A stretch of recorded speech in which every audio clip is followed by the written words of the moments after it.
My name is Hillary Whitcomb, and this is my Unit 2 Informational Speech. Every audience is different, and every audience member is unique.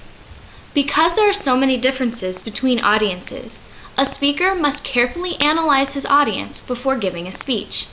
This process is known as analyzing your audience sociology. There are certain factors that affect how a speaker presents information to an audience.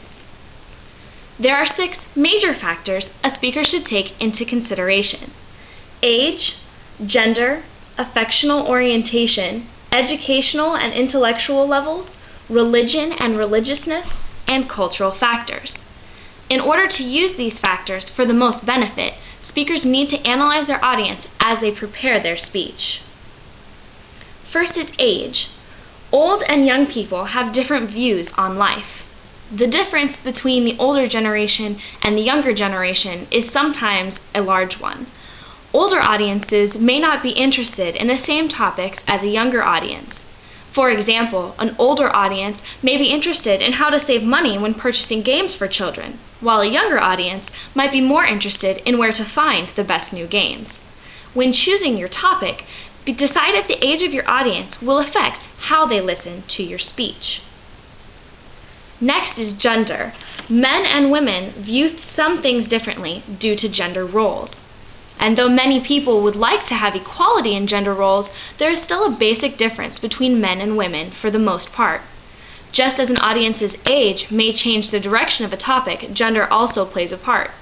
An audience of all men, for example, is more likely to be interested in a speech in how to do-it-yourself improvement projects, while an audience of women would probably enjoy a home decorating speech.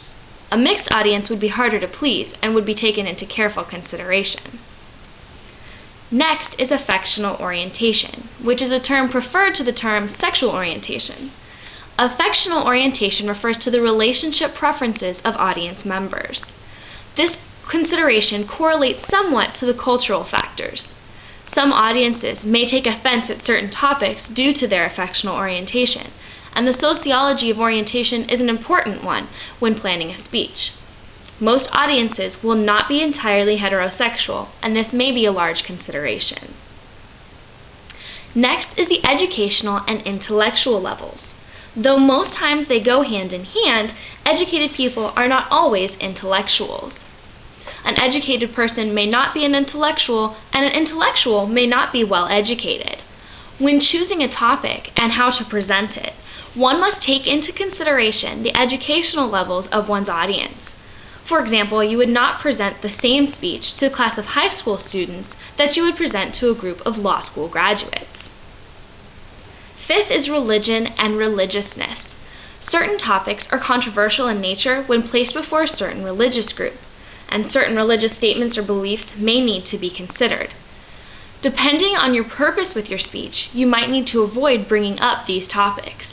A speech on legalizing abortion, for example, in a group of conservative Christians would be highly insensitive and controversial. A speech on the sanctity of life, however, would be much more accepted. Finally, one must take into consideration cultural factors, the culture to which one is presenting. Because cultures vary greatly from one to the next, this is probably the most important factor to take into consideration. Certain cultures take offense at certain things, and this should be taken into account. As an example, in Spain, one should avoid speaking ill of bullfighting, and in some cultures, you should avoid any sexual references while in mixed company, while in others, you should be very open with them. Each culture has their own set of rules, and it would be wise to familiarize yourself with any that might cause an issue with your speech or topic. Before giving a speech, these, and possibly other factors, should be taken into consideration. Each audience deserves to have that level of respect from a speaker. During your speech, remember that you have planned for this specific audience, so speak with confidence.